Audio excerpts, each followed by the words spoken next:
The movie begins in Iraq with planes bombing an area. Miles and his team, American soldiers, take cover in a crumbling building while shooting at the enemy. Sadly, their captain is shot in the neck and dies in Miles's arms. An explosion shakes the building and a bright light appears. Miles rushes out to fight again, but is hit in the stomach and falls. He sees two missile-like objects fly by, followed by a strange aircraft that shines a light on him, making him scream before passing out. Later, Miles wakes up in pain in a room with no windows or doors, just gray panels. He tries to stand and listen through the wall, but his wound bleeds, and he falls again. He cries for help, asking if he's in a hospital, but no one answers. Using his emergency supplies, he cleans and wraps his wound. Miles tries his radio, but it doesn't work. He sees the word abandon written upside down on the wall, which wasn't there before. He calls for help again in Arabic. Looking again, the wall now says, "Abandon all," and the floor reads, "Save thy sinner's soul." Feeling dizzy, Miles takes off his backpack and clothes as the room heats up. The phrase on the wall changes to, "Abandon all hope." Miles sweats heavily and starts to panic, hitting the wall and begging to be let out. His sweat boils on the ground, and he begins to wonder if he is dead, slowly losing his mind like a caged animal.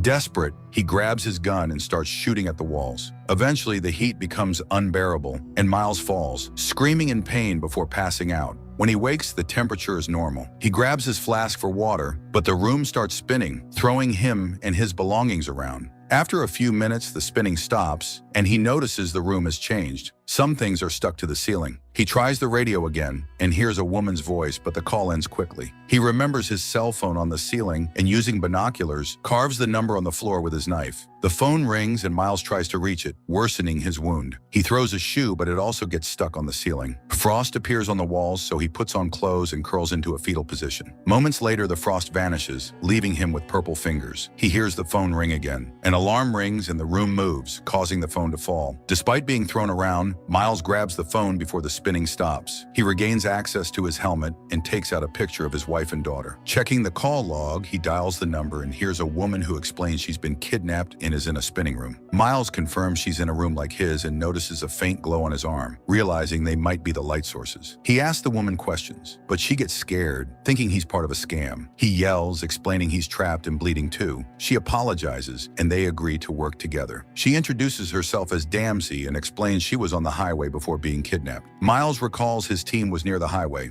Damsey asks if he was stationed there, making Miles uneasy because he never mentioned being a soldier. Damsey reassures him, saying she guessed based on his questions and way of speaking. Suddenly, Damsey stops speaking and grunts in pain. Miles' dog tags are yanked back, and the chain chokes him. An invisible force pulls his arms open, causing him to drop the phone. His body floats. A bright light appears, stretching his limbs before dropping him to the ground. On the phone, Miles hears Damsey being dropped too. A strange noise follows, and Miles warns Damsey the room is about to move again. Instead of spinning, the walls move inward. Miles panics, tries to push a wall, but falls and passes out. When Miles wakes up, he discovers the room has shrunk. He has a panic attack as Damsey calls, saying her room has shrunk too. She uses soft words to calm him down, then curses as she sets her shoulder back in place. Miles notices words on the wall in different languages, and Damsey confirms they are in her room too. She explains she wasn't physically grabbed when she was on the highway, and mentions a location in Massachusetts. This makes Miles realize it doesn't make sense for them to be communicating, as his phone is on a closed network and he thinks they're in Iraq. Damsey freaks out, saying setting this up would take many days, yet she claims she's only been there for about an hour. She saw the same strange things in the sky as Miles before being taken. Miles shouts through the walls to see if Damsey is next to him, but she can't hear him. He wonders how she got his number, and Damsey says it appeared on her ceiling. Suddenly, the phone announces another call. Miles tells Damsey to call back later and takes the new call. A man speaking broken English says they can't win because they can't solve the equation and must die. Before Miles can ask for clarification, the call ends and the phone switches back to Damsey. Disturbed, Miles numbly starts talking to her. She asks where he thinks the signals are coming from. Miles asks if she knows about an equation on the wall, but Damsey can't see any equation. She becomes suspicious again, seeking reassurance that they are in this together. Damsey wants to find a pattern to understand why they were chosen, as she can't believe it was random. Miles, changing his bandages, says there is no pattern. She shares that she's an algebra teacher engaged to a former soldier. Miles notices she doesn't sound happy talking about her fiancé, implying he changed after returning from war. Miles admits he and his wife aren't on good terms. He eats his last rations while watching the words on the walls. Some have years ranging from 1951 to 2007. Miles thinks they are being messed with, pointing out that 2007 is in the future. Damsey is confused and asks what year it is, and he says it's 1991. Damsey laughs sarcastically, asking if he's using a walkie-talkie. He says it's a satellite phone. She mentions social media and selfies, but Miles doesn't understand. Suddenly, the room glows and emits a noise that makes Miles's ears bleed. He writes the times on his arm before grabbing his head, screaming in pain, and passing out. Moments later, Miles wakes up trembling and struggling to breathe. He forces himself to answer the ringing phone when the word "answer" appears on the wall. He tells Damsey there's not enough air and realizes the room is even smaller now.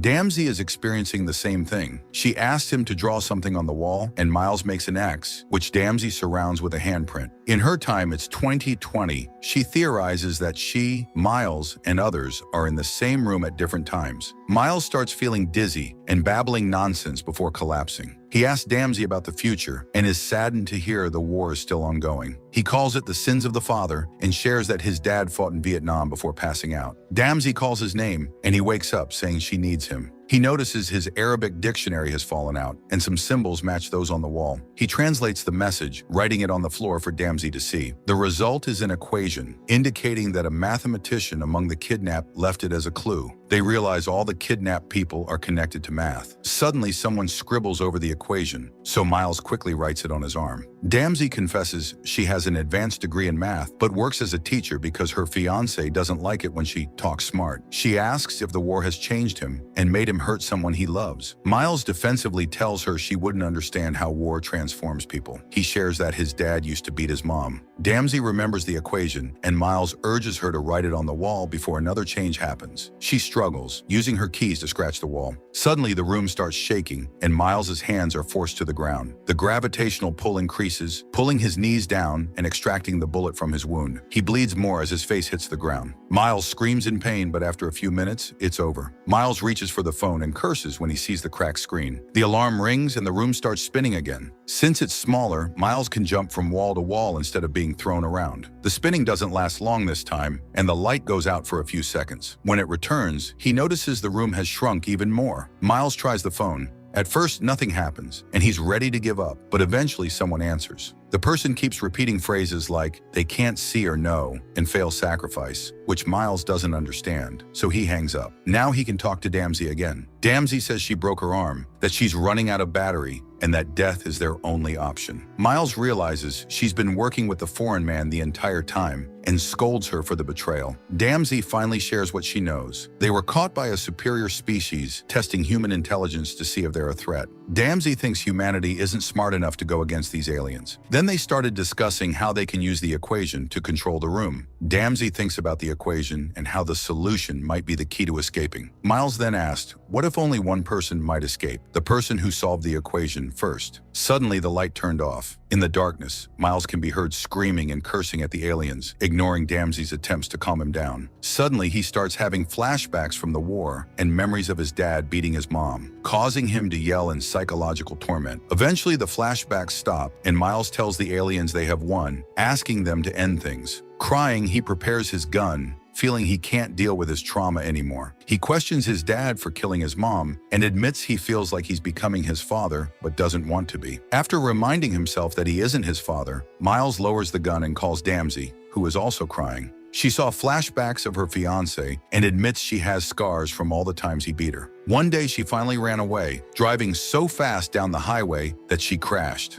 That's when the aliens took her. Damsey asks Miles if he ever hurt his wife. Miles answers that he never did but has thought about it. Disgusted, Damsey insulted him and hung up. Then a call comes from the foreign man, scolding Miles for trying to solve the equation. He insists they mustn't win because humans will become a threat as bad as the aliens. He warns that the aliens shouldn't see Earth as a threat, or who knows how they could react. Suddenly, the alarm rings and the room starts shrinking again. Miles tries to stop it, but soon his body is twisted in a very tight space. At that moment, Damsey calls again and asks the same question. Miles swears he never hit his family, admitting he had urges but fought against them to avoid being like his dad. Miles thinks he's sick and believes Damsey should be the one to solve the equation. He apologizes for who he is and for what Damsey went through, and Damsey forgives him. Miles asks her to find his family and tell them he loves them and that they deserve better. Now motivated, Damsey uses the time between room movements to finish the equation. The answer is 1. So she tries concentrating on taking control of the room and spinning it one time, but nothing happens. Thinking it over, Damsey realizes that one person alone can't be a threat. The answer signifies mankind as one. The aliens want to see if humans are capable of dropping the fighting and working together. Miles concentrates and starts pushing the room to help Damsey. They scream together until the room suddenly explodes into a bright light. To their shock, Damsey and Miles see each other, touching hands and floating in the light. The wall panels float around them, showing all the other kidnapped people. This means they've solved the equation and freed all the victims. Damsey and Miles say hi to each other and share a smile before disappearing into the light. Miles reappears in Iraq. He gets up and tries to talk to his team, but there's no answer. He starts making his way back to his team,